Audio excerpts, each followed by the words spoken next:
A paz do Senhor. Graças a Deus por mais uma oportunidade que Ele nos concede. E aqui estamos reunidos em torno de mais uma lição da CPAD. Dessa feita é a lição de número 6, de 10 de fevereiro de 2019. A lição de hoje tem como título: Quem domina a sua mente? É um tema bastante sugestivo, porque é importante que nós tenhamos consciência daquilo que nós estamos alimentando a nossa mente, a nossa alma, porque isso vai estar ligado diretamente à nossa maneira de ser, à nossa maneira de estar diante de Deus. Portanto, essa pergunta é: quem domina a sua mente? Se nós quisermos ter uma vida de santidade, é necessário que a nossa mente ela esteja sendo alimentada pela palavra de Deus por coisas boas.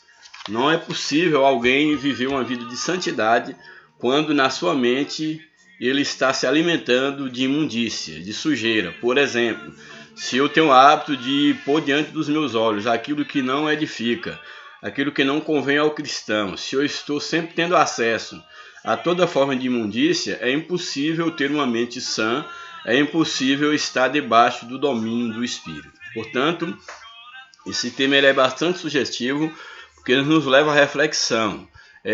Com o que nós temos alimentado a nossa mente, o que você tem posto diante dos teus olhos, o que você tem lido, o que você tem pensado. Louvado seja o nome de Jesus. O textual da nossa lição, ele é um texto bastante sugestivo, que está no livro de Filipenses, capítulo 2, o verso 5, que nos diz o seguinte: de sorte que haja em vós o mesmo sentimento que houve também em Cristo Jesus. Esse texto nos chama a atenção que nós possamos sentir que os nossos sentimentos eles estejam sendo direcionados por Deus, de maneira que nós, na obediência a Deus, na obediência à sua palavra, que nós tenhamos os sentimentos, os mesmos sentimentos que houve em Cristo Jesus. Lembrando que quando nós falamos aqui em relação aos sentimentos de Cristo, nós temos que entender que Jesus ele veio realizar a obra salvífica, a obra de redenção. Ele realizou como um homem, ele se tornou carne, ele esvaziou-se da sua glória, tornando-se homem. Como homem, ele foi obediente ao Pai, como homem, ele venceu as tentações, como homem, ele teve a sua mente subjugada à vontade de Deus. Portanto, assim como Jesus teve sentimentos que agradavam ao Pai, que agradavam a Deus, o texto aqui nos chama a atenção que haja em nós o mesmo sentimento de submissão, de gratidão, de dedicação a Deus, e que nós tenhamos a mente de Cristo. A verdade prática da nossa lição nos apresenta os substantivos mente, sentimento e entendimento pertence à esfera do intelecto, que permite à pessoa aprender, desejar, pensar e agir. Aqui o comentarista ele vai apresentar que esses substantivos aqui, mente, sentimento e entendimento, pertencem à esfera do intelecto. Talvez aqui nós levantemos uma pequena consideração em relação à ideia do substantivo sentimento, porque geralmente o sentimento nós vimos como uma coisa mais da alma, do coração, do que do intelecto. Então seria uma pequena observação, mas aqui o comentarista ele nos aborda, nos apresenta que os substantivos mente, que está ligado ao intelecto, o substantivo entendimento, e ele também acrescenta o substantivo sentimento, que no meu ver ele está mais ligado à ideia do coração, no sentido das sensações mesmo em si, da emoção, e não necessariamente ao intelecto. Mas aqui ele observa que, no caso, a mente, o entendimento, pertence à esfera do intelecto, e esse substantivo é que nos permite, ou permite à pessoa, através da mente, através do entendimento, principalmente, permite essa pessoa aprender, no caso, a pensar e também a agir. E através do sentimento,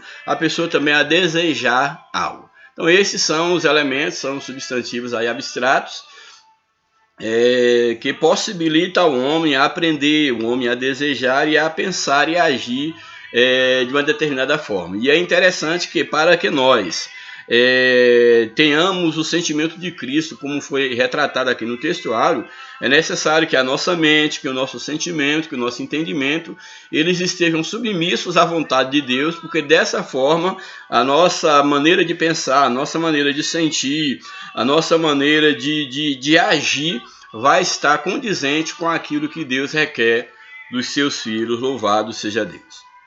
A leitura bíblica em classe está no livro de Filipenses, capítulo 4, versos 4 ao 9, que diz assim: regozijai-vos sempre no Senhor. Outra vez vos digo, regozijai. Seja a vossa equidade notória a todos os homens, perto está o Senhor. Não estejais inquietos por coisa alguma.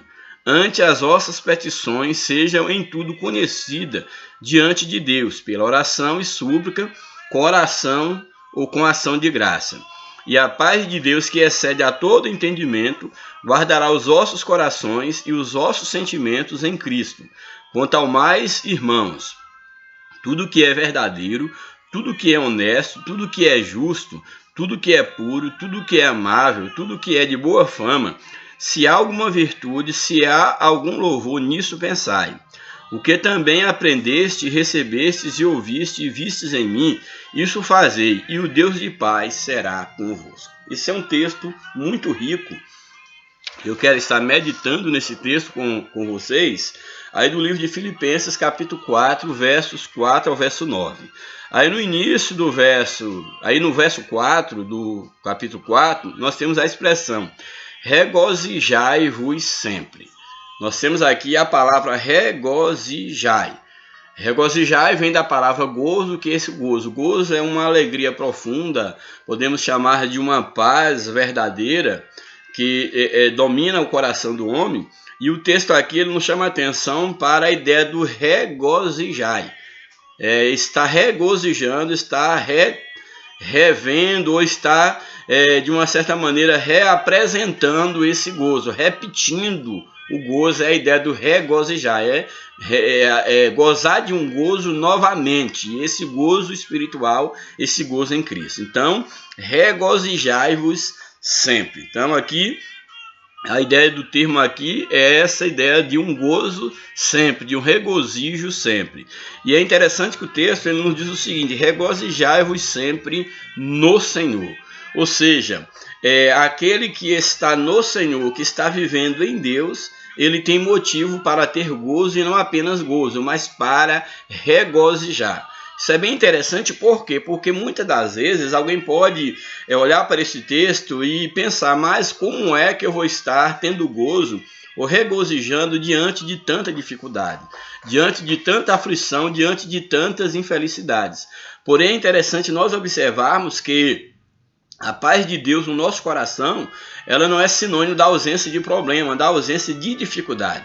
E é possível alguém ter gozo, alguém regozijar, é possível ter paz mesmo diante da dificuldade, mesmo diante das lutas, das enfermidades, do desemprego. É possível o cristão ter paz no seu coração se ele tiver em si o príncipe da paz. Por isso que o texto ele nos chama a atenção ao dizer: regozijai-vos sempre no Senhor. Porque no Senhor nós temos motivo, nós temos condição de gozo, de regozijo. Então, regozijai-vos sempre no Senhor. Outra vez digo, regozijai-vos. Então, nós temos aqui o convite de Paulo à igreja, aos filipenses e a todos nós, na necessidade de nós estarmos no Senhor, porque no Senhor nós podemos regozijar, nós podemos ter gozo constante. Aí o verso 5... Paulo ele traz esse ensinamento: seja a vossa equidade, ou seja, a vossa justiça, a vossa retidão, seja a vossa equidade notória a todos os homens. Ou seja, é necessário que os homens vejam em nós a equidade, que os homens vejam em nós a justiça, a retidão, e isso seja notório diante de todos os homens, porque dessa maneira nós estamos glorificando ao Senhor e estamos vivendo de fato na dependência de Deus, aguardando a sua vida. Aí na sequência do texto nós temos, retomando: seja a vossa justiça, a vossa retidão, seja a vossa equidade notória a todos os homens, perto está o Senhor. A ideia aqui de perto está o Senhor, exatamente aqui é uma chamada de atenção em relação à vinda do Senhor. Então, quando o apóstolo aqui ele convida que nós sejamos, que a nossa equidade seja vista diante dos homens, que é uma vida reta, uma vida correta, uma vida segundo a palavra de Deus, ele vai dizer que exatamente nós devemos ter essa vida reta, essa vida correta, porque a vinda do Senhor está próxima. Daí ele dizer a expressão, perto está o Senhor. O verso 6 nós temos, não estejais inquietos por coisa alguma. Não estejais inquietos por coisa alguma, ante as vossas petições, sejam em tudo conhecidas diante de Deus, pela oração e súplica com ações de graça. Que é bem interessante nós observarmos aqui, que aqui nós temos um imperativo negativo, dizendo, não estejais inquietos por coisa alguma. Sabemos que faz parte da natureza do homem, e principalmente o homem moderno, ele viver uma vida de ansiedade, de inquietude, pela incerteza do dia a dia e pela incerteza do dia do amanhã. Porém, nós não podemos anular de que nós, enquanto cristãos, nós deixamos de ser humanos. Nós não podemos ignorar que nós, às vezes, somos ansiosos, que nós, às vezes, estamos inquietos, que nós nos preocupamos. Nada disso nós devemos ignorar. Porém, nós vamos entender dentro desse contexto que logo no verso 4, onde nós lemos, colocou aqui para nós a ideia de que o regozijo, a quietude, só é possível se estivermos descansando no Senhor. Regozijai-vos no Senhor. E aqui no verso 6, então, o apóstolo nos chama a atenção, não estejais inquietos por coisa alguma. A ideia aqui do estar inquieto não é dizendo meramente daquele sentimento de ansiedade, de preocupação, que é normal em cada ser humano pela própria luta da vida. Mas a ideia aqui do estar inquieto não estar dependendo de Deus, é não acreditar que Deus ele cuida de nós. A ideia do estar inquieto estar abandonando a fé, abandonando a certeza de que mesmo sendo reais as dificuldades, as lutas, os motivos para a ansiedade, mas nós não podemos esquecer de que o Senhor, ele cuida de cada um de nós. Então, se o Senhor, ele cuida de nós, nós temos que ter cuidado para que a ansiedade, para que a inquietude não venha tomar conta dos nossos corações. Então é nesse sentido que o texto ele nos chama a atenção e é necessário nós estarmos atentos a isso que a palavra do Senhor está nos trazendo aqui nesse texto, para que nós não estejais inquietos por coisa algum, ou seja, descanse no Senhor. Aí, diante dos momentos de inquietude, da possibilidade de inquietude, o que o texto ele nos chama a atenção? De não estar inquieto. Se eu não devo estar inquieto diante das dificuldades, diante daquilo que sobrevém à minha vida, o que eu devo fazer? Aí o texto nos orienta, antes as vossas petições, ou seja, os vossos desejos, aquilo que tens a pedir, sejam antes de tudo conhecidas diante de Deus. Como é que nossas petições serão conhecidas diante de Deus? Exatamente na sequência do texto, por meio do quê? Da oração, da súplica e das ações de graça. Então Deus, ele toma conhecimento das nossas necessidades, das nossas petições, exatamente através do canal da oração, da súplica e também da ação de graça. Que é muito interessante nós observarmos que a oração como um canal de comunicação diante de Deus não deve ser tomada apenas como uma via para a súplica, mas também uma via para a ação de graça. Então o texto que ele nos ensina aqui é que nós não devemos estar inquietos no sentido de estarmos desesperados, porque nós temos um Deus que cuida de nós, mas que antes as nossas petições, os nossos anseios, os nossos anelos estejam sendo conhecidos diante de Deus. E eles serão conhecidos através de quê? Da oração, da súplica e da ação de graça. Aí o verso 7 nos traz aqui o resultado de uma vida que se coloca diante de Deus, apresentando as suas queixas diante de Deus. O verso 7 então nos diz, e a paz de Deus, que excede, que ultrapassa a qualquer entendimento humano, porque a paz de Deus é algo que excede o pensamento humano, excede o entendimento.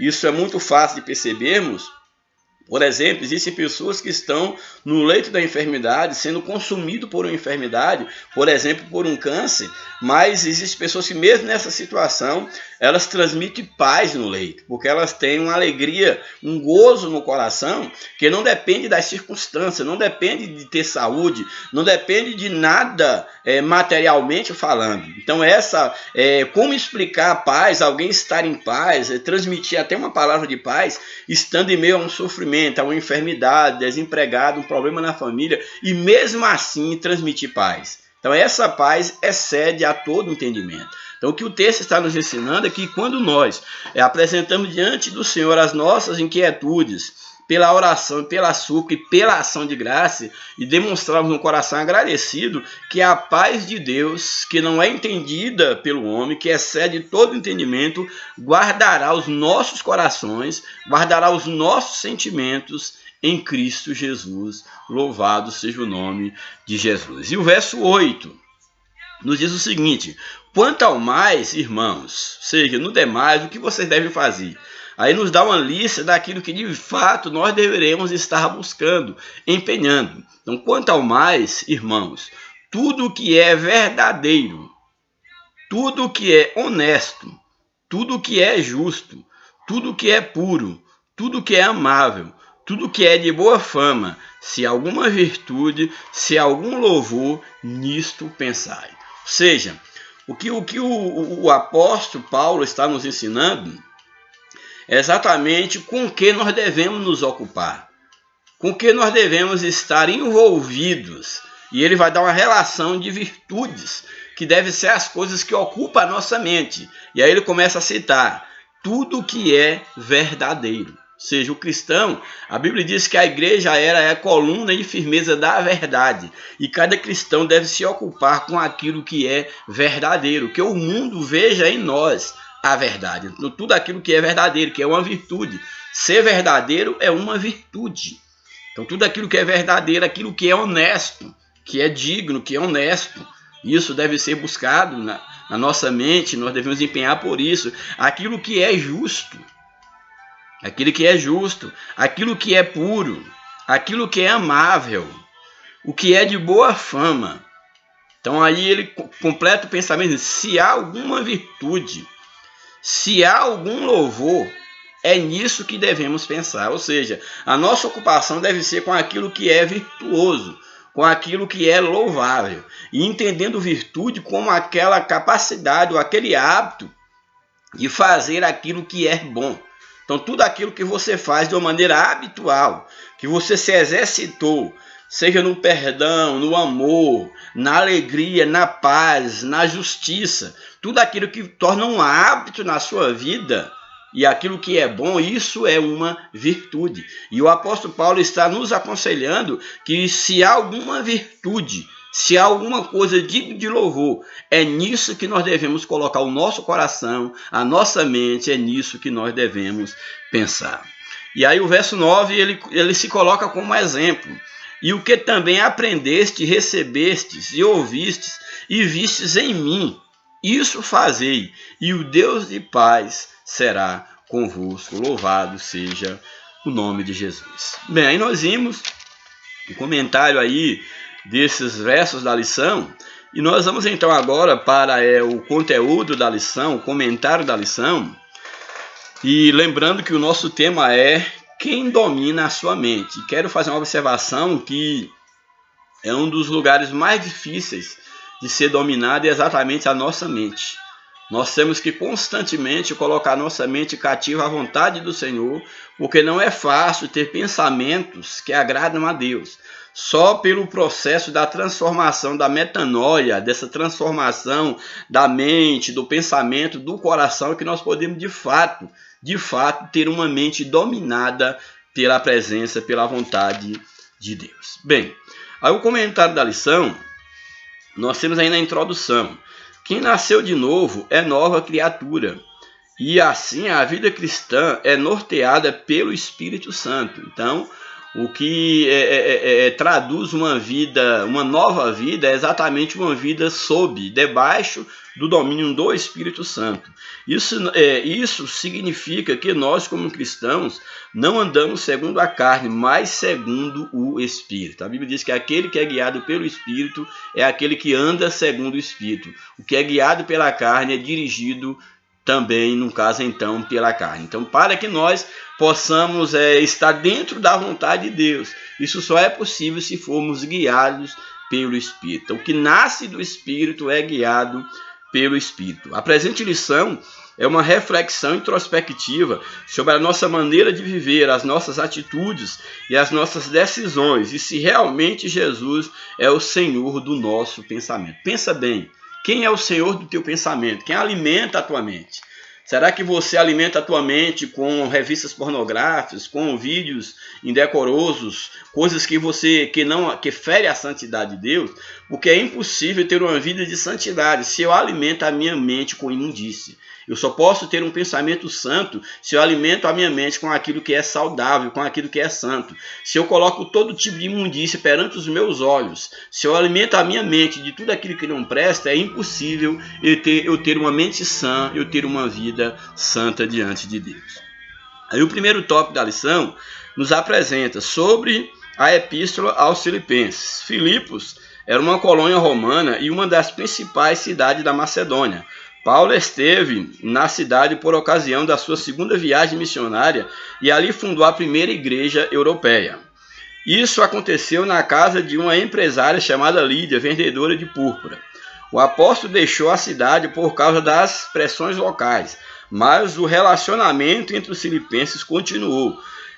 Cerca de 10 anos depois, Paulo escreveu de Roma a esses irmãos por volta de 62 a 63 depois de Cristo. Então nós temos aqui que a igreja de Filipenses, é claro, era uma igreja fundada lá em Filipos, uma colônia romana, uma cidade da Macedônia, cuja maioria dos habitantes eram romanos e eles se consideravam romanos. E Paulo ali, na sua segunda viagem missionária, ele inicia um trabalho ali, funda essa igreja europeia ali. E esse trabalho aconteceu ali por intermédio na casa de uma empresária, que era Lídia. E é interessante observar que Paulo, depois ele sai dessa cidade devido a perseguições.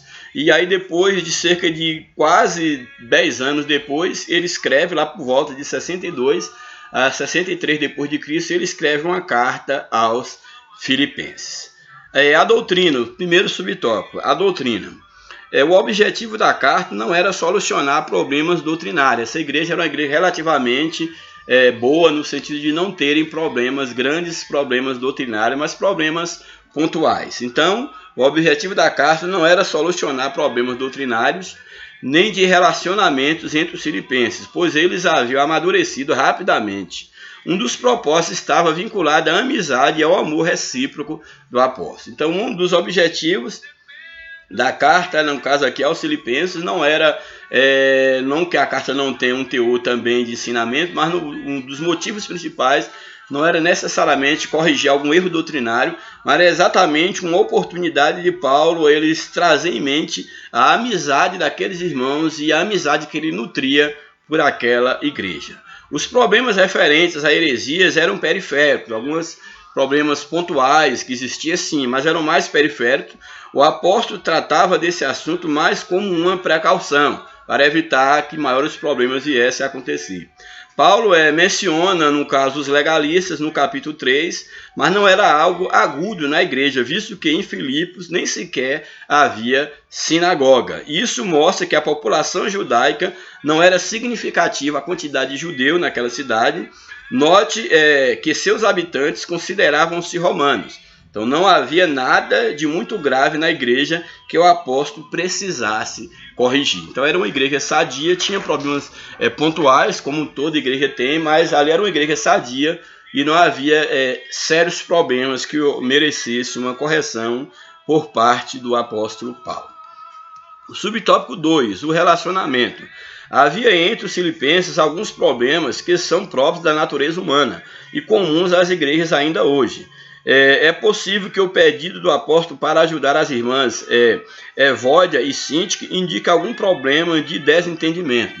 E aí, segundo o texto lá de Filipenses 4:2, essas irmãs elas pensavam de uma forma diferente e não pensavam de maneira conveniente no Senhor, ou seja, elas distorciam, tinham um pensamento diferente daquilo que deveriam pensar enquanto igreja do Senhor. E aí Paulo então manda uma exortação a essas irmãs que elas pudessem, ou que elas estivessem pensando no Senhor, como está em Filipenses 4, verso 2, quando nos diz o seguinte, Filipenses 4:2, rogo a Evódia e rogo a Sintique que pensem concordemente no Senhor, que ele não causasse discordância, mas que pensasse, que tivessem a mente de Cristo, já que essa era a ideia que Paulo queria trazer para os irmãos, para viverem a verdadeira unidade, a mente de Cristo.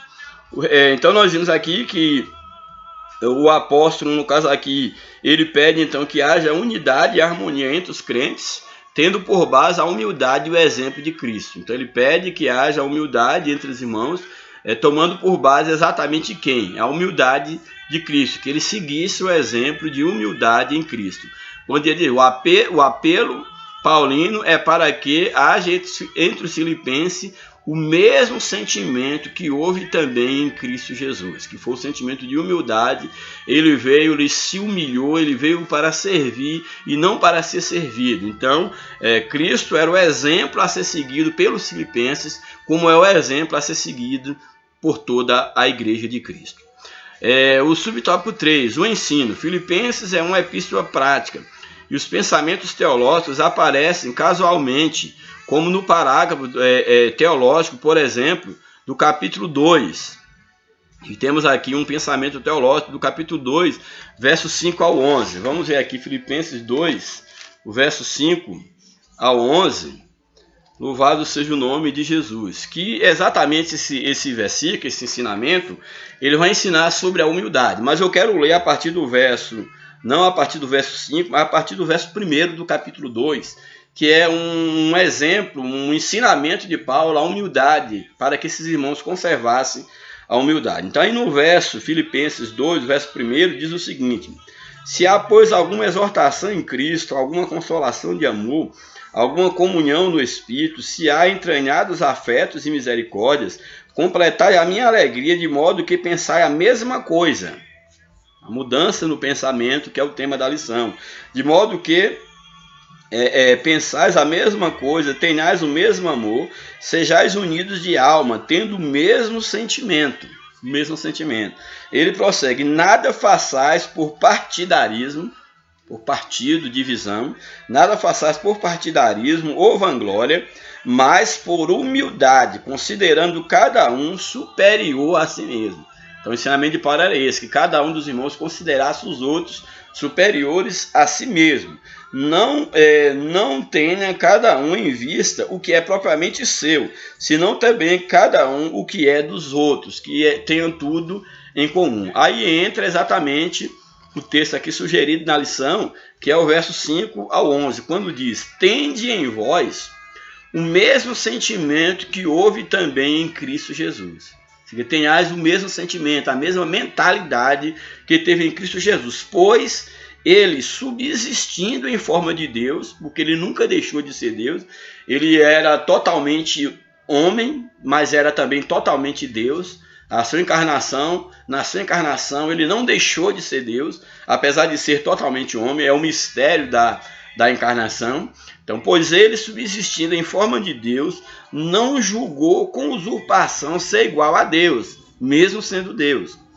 Antes, a si mesmo se esvaziou, assumindo a forma de servo, tornando-se em semelhança de homens e reconhecido em figura humana. Então Jesus, ele não tem usurpação ser igual a Deus, mas ele se esvazia, ele age como um servo, ele veio para servir, não para ser servido.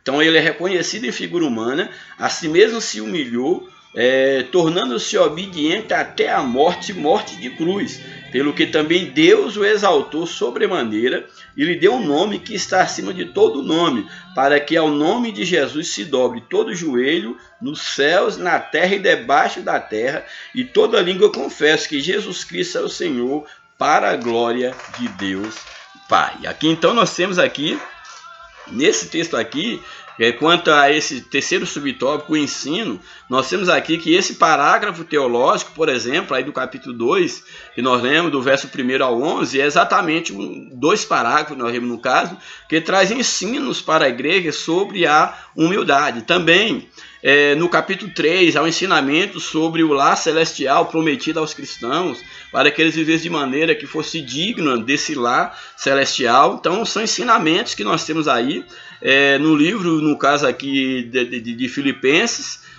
Então esse sentimento de gozo e regozijo dominava os crentes de Filipe, e esse é um dos temas da carta. Qual é um dos temas da carta? A carta aos Filipenses é considerada a carta da alegria. Então a alegria é um dos temas principais do livro de Filipenses. Então a igreja de Filipos é um exemplo a ser seguido por todos, isso porque havia nela o mesmo sentimento que houve também em Cristo Jesus. Então Paulo aqui ele retoma a questão do relacionamento que havia entre os irmãos, trabalha alguns casos pontuais, para no caso aqui o caso de Sintique e de Évode, para que esses casos eles não se tornassem, não crescesse algo de negativo ali através dessas irmãs, no caso Évódia e Sintique, mas que fosse corrigido esses casos pontuais, o que aquela era uma igreja conhecida pela marca da unidade, pela marca de ter o sentimento de Cristo. E Paulo ele tem o objetivo exatamente nessa carta de tratar da alegria que deve haver entre o corpo de Cristo. Aí o tópico 2, sobre a mente no contexto bíblico. Há diversos termos nas línguas originais da Bíblia para mente e seus derivados. Vamos estudar alguns deles aqui. Cada termo apresenta diferenças sutis, mas significativas. Então, qual é o sentido da palavra mente dentro do contexto bíblico? O primeiro sentido, mente como uma faculdade psicológica. O Novo Testamento grego emprega o termo nous, de amplo significado como mente, entendimento, intelecto, pensamento, sentido. Na presente lição, o sentido dessas palavras é de uma faculdade psicológica que envolve o quê? Através da mente, nós vemos o quê? A compreensão, o raciocínio, o pensamento, a decisão, tudo isso através da mente enquanto uma faculdade psicológica.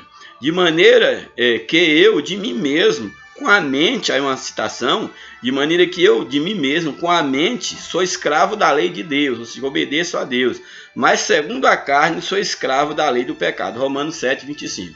Então, Paulo falando sobre a mente, sobre o intelecto, essa faculdade, que com a sua mente ele era escravo da lei de Deus, mas segundo a carne, ele era escravo da lei do pecado. Então o apóstolo Paulo está se referindo a um eu regenerado em contraste com a carne sem o controle do Espírito Santo. Então, pelo caminho da regeneração, ele estava cativo à lei de Deus, mas o homem enquanto carnal, o lado carnal, chamava para o pecado.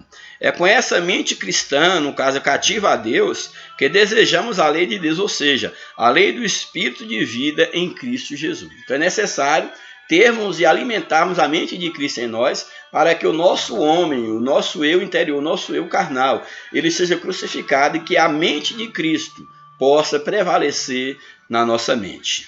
Aí o subtópico 2, a mente como forma de pensar. Então vimos a mente como uma faculdade psicológica, agora a mente como uma forma de pensar.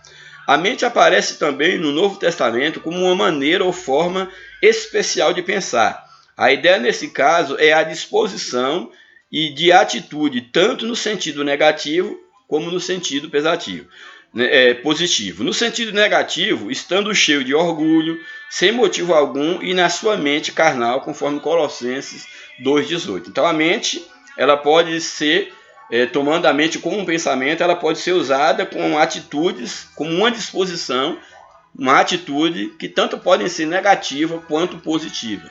No sentido negativo, temos esse texto que fala, estando cheio de orgulho, sem motivo algum, na sua mente carnal, uma mente orgulhosa, uma mente carnal.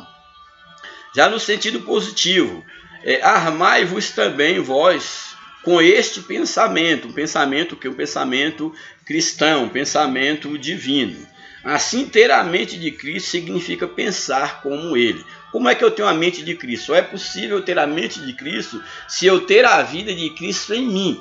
Quando eu nasci de novo, eu também recebo a mente de Cristo. E o novo nascimento é exatamente o que? Cristo sendo gerado dentro de mim. É uma nova maneira de agir, uma nova maneira de pensar, uma nova maneira de se colocar diante de Deus e diante da sociedade. Mente também sendo vista como espírito. O substantivo grego pneuma, traduzido geralmente como espírito, é usado ainda de forma metafórica, como modo de ser, atitude e forma de pensar. Aí Colossenses 6:1, se algum homem chegar a ser surpreendido em alguma ofensa, vós que sois espirituais, encaminhai o tal com espírito de mansidão, ou seja, espírito de mansidão, aqui mente como, no caso, espírito, a maneira, mansidão, a maneira de se portar diante da fraqueza de um irmão. É uma atitude ou um modo de si, que reflete a forma como uma pessoa encara ou pensa sobre determinado assunto, a maneira como se comporta diante de um determinado assunto, como o seu espírito, como a sua mente se comporta diante de um determinado assunto. Essa expressão é usada em contraste entre o divino e o meramente humano. Então, o espírito, geralmente essa expressão é usada para diferenciar aquilo que é carnal, que é humano, e daquilo que é espiritual. Um outro sentido também que nós temos aí para a mente, nós já vimos aí mente no sentido da faculdade psicológica, mente como uma forma de pensar, mente como espírito e mente também como coração. Às vezes a expressão coração na Bíblia tem um sentido de mente. O coração aparece em toda a Bíblia como o centro da vida física, espiritual e mental, emotiva e volitiva. É a fonte de vários sentimentos e afeições, como alegria e tristeza. O coração é a sede do pensamento e da compreensão. Seu uso metafórico aparece como a fonte causativa da vida psicológica de uma pessoa em seus vários aspectos, mas a ênfase especial nos pensamentos significa o homem interior. O coração se refere nesse sentido aqui como sendo o homem interior. Esse sentido aparece também no Antigo Testamento. Guarda o teu coração, ou seja, guarda a tua mente, guarda o teu coração, porque dele procede as fontes da vida. De onde vêm todos os males? Do coração do homem. Por isso que a Bíblia diz que nós devemos guardar o coração, porque é dele que procede todos os males. Então é do coração que procede, como o texto bem nos coloca, guarda o teu coração, porque é dele que procedem as saídas da vida. Então tudo aquilo, se a guerra no sentido físico, só é possível a guerra no sentido físico entre os homens, porque primeiro a guerra no coração dos homens. E finalmente, o último tópico da lição aí, o tópico 3, nos apresenta sobre a mente de Cristo. O sentimento que norteava a vida dos irmãos filipenses era de alegria e de comunhão.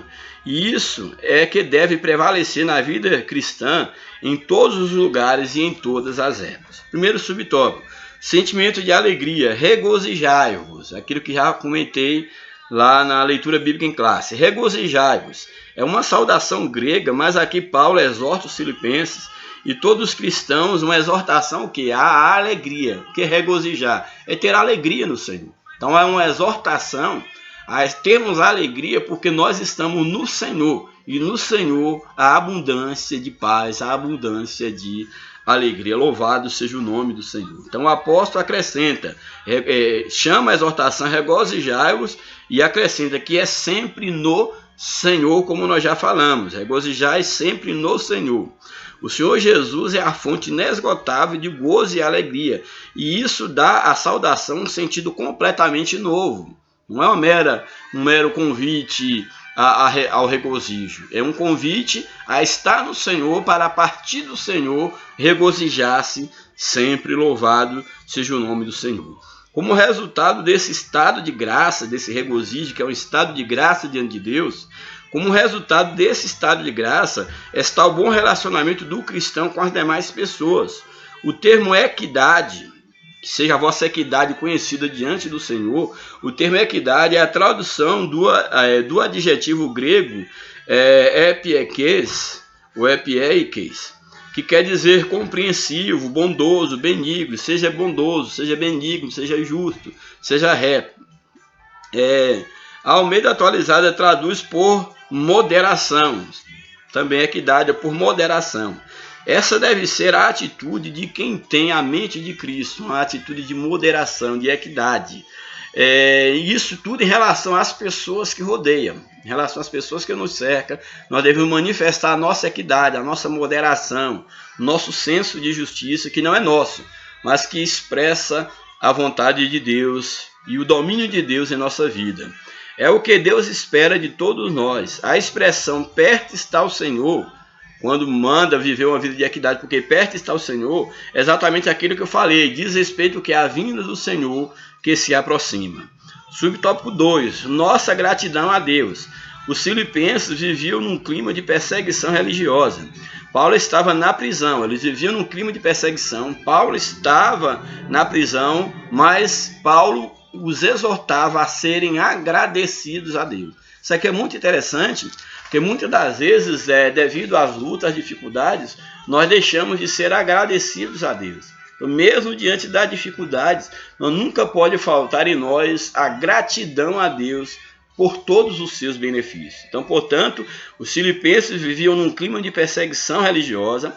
Paulo estava na prisão, mas nada disso era problema suficiente para roubar a alegria dos crentes, a alegria do Senhor e a nossa força. Louvado seja o nome de Jesus. Mesmo nas dificuldades, quem tem uma mente guiada por Cristo não se desespere ou não se desespera. Antes, as suas petições são levadas à presença de Deus pela oração, pelas súplicas com ação de graça, como nós lemos no verso 6 do capítulo 4 de Filipenses. Então nós temos aqui uma mensagem, um ensinamento a uma vida de gratidão a Deus. Que aquele que está em Cristo, ele não pode se desesperar, mas ele tem que estar descansado em Deus e ser agradecido a Deus mesmo diante das dificuldades. E o último tópico, a paz de Deus. O termo noema, o noemar, pensamento, mente, diz respeito à faculdade geral de julgamento para tomar decisões, no sentido de bem ou do mal, do certo ou do errado. A ideia dessa palavra é de entendimento da vontade divina concernente à salvação. Esse noema pode se corromper e se tornar endurecido, a ponto de impedir a iluminação do Evangelho de Cristo. Mas a paz de Deus na vida cristã está acima de todos os bens que uma pessoa pode adquirir e sobrepuja a qualquer entendimento, como nós já falamos. E sobrepuja a qualquer entendimento, pois vai além da razão humana. Ela excede os vossos corações e os vossos sentimentos em Cristo Jesus. Então a paz de Deus excede a qualquer entendimento humano, ela ultrapassa qualquer razão humana. Por quê? Porque o sentido de ser cristão, o sentido de ter a paz de Cristo é exatamente algo inexplicável. Ter paz diante da dificuldade só é possível com a presença de Cristo na nossa vida. Louvado seja o nome de Jesus. E finalmente a conclusão da lição. O nosso comportamento na vida diária, no lar, na igreja, no trabalho e na sociedade reflete o que há em nosso coração. Então o seu comportamento é um reflexo do seu homem interior. Se você se comporta como um servo de Deus, se você se comporta de maneira que venha glorificar a Deus, é porque Deus habita em você.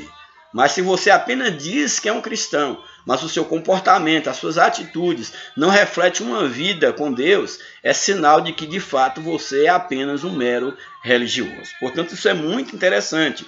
O nosso comportamento na vida diária, no lar, na vida diária, no dia a dia, no lar, na igreja, no trabalho, na sociedade, reflete o que há em nosso coração.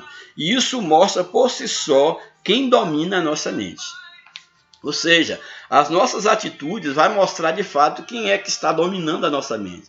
É Cristo? Estamos lutando e desenvolvendo em nós a mente de Cristo? Ou há um outro sentimento contrário que domina a nossa mente, que domina o nosso coração? Então, através das nossas atitudes, nós vamos estar mostrando quem é que domina a nossa mente. Louvado seja Deus. Há pontos na fé cristã que são inegociáveis, que você não pode negociar, não pode abrir mão. E quem é dominado pelo Espírito não abre mão da sua fé, nem cede 1 milímetro sequer de sua fidelidade a Deus. É esse Espírito que domina a mente dos crentes fiéis em Cristo Jesus. Ou seja, aquele que de fato ele teve um compromisso com Cristo, ele tem um compromisso com Cristo, teve um verdadeiro encontro com Cristo, a sua fé é inegociável. Ele não pode negociar nenhum ponto da sua fé, mesmo porque, ainda que ele queira, ele não pode fazer isso, porque a sua mente já está dominada pela mente de Cristo. Isso é tão importante porque quando Cristo ele é gerado em nós, quando não vivemos mais nós, mas Cristo é quem vive em nós, quando o velho homem já morreu e nós estamos vivendo em novidade de vida, a nossa maneira de sentir, a nossa maneira de pensar, a nossa maneira de agir, ela passa a ser dirigida pelo Espírito de Deus. Então agora não é mais eu que vivo, mas é Cristo quem vive em mim. Não é mais eu que penso, mas é a mente de Cristo que domina os meus pensamentos. Os meus sentimentos não são mais os meus sentimentos, mas eu já coloquei a minha alma, o meu sentimento cativo aos sentimentos de Deus. A vontade de Deus é que prevalece sobre a minha vida. Então que Deus nos abençoe.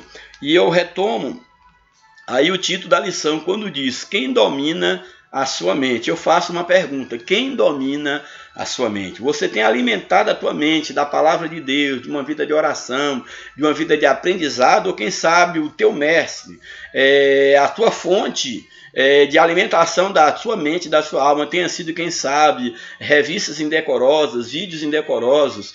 Você tem posto seus olhos naquilo que não edifica, porque daquilo que você se alimenta, sua mente estará cheia. Então que Deus nos abençoe, que nós possamos estar alimentando da palavra de Deus, que nós possamos estar crescendo no conhecimento de Deus, sabendo que nós temos uma caminhada espiritual a seguir, sabendo que Cristo ele deve a cada dia ser gerado em nós, a ponto de nós podermos dizer que não vivemos mais nós, mas Cristo é quem vive em nós. Que Deus nos abençoe, a paz do Senhor, um grande abraço, até a próxima oportunidade, em nome de Jesus.